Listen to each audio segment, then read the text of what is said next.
एक छोटे से गांव में मोहन नाम का एक किसान रहता था, अपनी पत्नी एक बेटे के साथ। मोहन अपने गांव में खेती बाड़ी करके अपना और अपना परिवार का पेट पालता था, परंतु मोहन बहुत ही ईमानदार था और उतना ही मेहनती। वह दिन भर खेतों में काम करता था, लेकिन उसकी घर की स्थिति ठीक नहीं थी।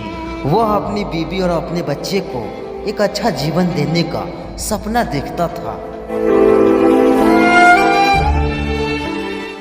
एक दिन सुबह सुबह मोहन अपनी बीवी से कहा, अरे शीला, सूरज निकल आया है और मैं खेतों में जा रहा हूँ, तुम सोहन का ध्यान रखना।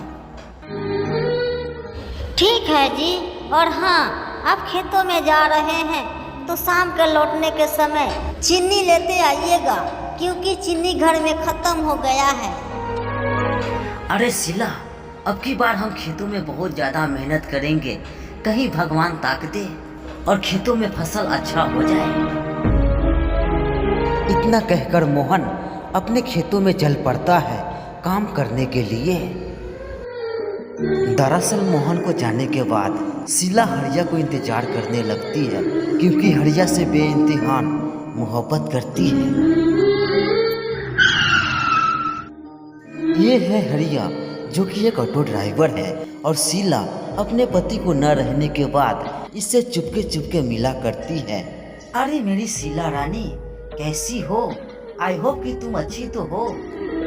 धीरे बोलो हरिया, नहीं तो पड़ोसी सुन लेंगे। अरे शीला रानी, तुम इतना टेंशन क्यों लेती हो? अरे अड़ोसी पड़ोसी तो गए भाड़ में। तभी एक गांव के पड़ोसन इन दोनों को बात करते हुए देख लेती है।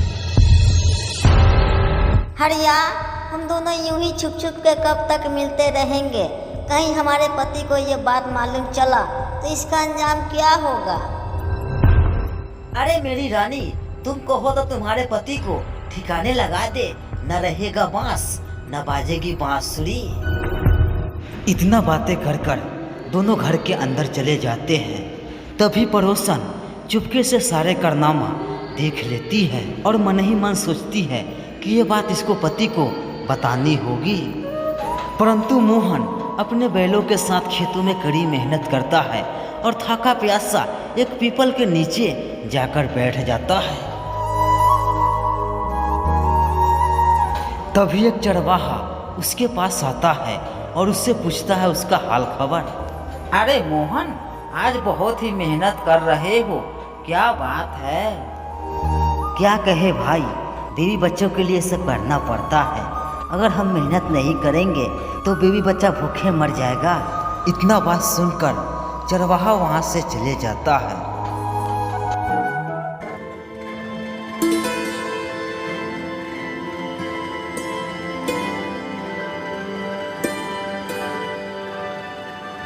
मोहन भैया, एक बात कहनी थी। हाँ राधा बहन, बोलो क्या बात है? भैया, हमने देखा है शीला को एक ऑटो ड्राइवर से बात करते हुए और घर में जाते हुए। आप मेरे बातों पर विश्वास कीजिए। अरे राधा बहन, मगर शीला तो घर पे ही है। मोहन भैया, ऑटो ड्राइवर आपके घर पे ही आया था और दोनों एक दूसरे के बहुत ही करीब थे। मैंने अपनी आंखों से देखा है और मेरी बातों पे विश्वास कीजिए। मोहन को इतना बात सुनते ही जैसे कि उसके शरीर में आग ही लग जाती है और वहाँ से भागा भागा अपने घर आता है और देखता है कि ऑटो ड्राइवर उसके घर से ही क्रॉस हो रहा था। जब वो अपने घर के अंदर जाता है तो देखता है कि शीला बहुत ही खुश हो रही थी। अरे शीला, तुमसे मुझे इतना उम्मीद नहीं था कि तुम मेरे साथ इतना बड़ा धोखा करोगी। क्या हुआ जी? क्या मैंने आपके साथ धोखा कर दिया और ऐसे बातें क्यों कर रहे हैं मुझसे? बस शीला, बस अब बहुत हो गया। क्या हो गया है आपको? इस तरह हमसे बातें कर रहे हैं। शीला और कुछ कहने ही वाली थी कि मोहन घर से बाहर निकल आता है। कड़ी धूप में भटकते भटकते जैसे कि पागल हो गया है, एक वृक्ष के नीचे जाकर बैठ जाता है और मन ही मन सोचने लगता है, शीला ने मुझे धोखा दिया, मैं उसे कभी माफ नहीं करूंगा। तभी एक पुजारी उसी रास्ते से अपने घर जा रहा था। मोहन को देखा कि बहुत ही खामोश था और उससे पूछा, अरे मोहन, और सब बताओ, कैसे हो तुम और घर परिवार कैसा है? क्या बताए पुजारी जी, कुछ अच्छा चल नहीं रहा है, मेरी बीवी मुझसे धोखा दे गई। अरे ये क्या कह रहे हो मोहन, तुम सही तो हो? पुजारी जी सही कह रहा हूँ, मेरी बीवी का दूसरे के साथ अफेयर है, मैं इस दुनिया को छोड़कर बहुत दूर जा रहा हूँ। अरे बेटा, तुम ऐसा गलती भूल कर भी मत करना, कम से कम अपने बारे में नहीं, अपने बच्चे के बारे में तो सोचो। अगर तुम्हें कुछ हो गया तो तुम्हारे बच्चे को क्या होगा? परंतु पुजारी जी, आप ही बताइए कि हम क्या करें?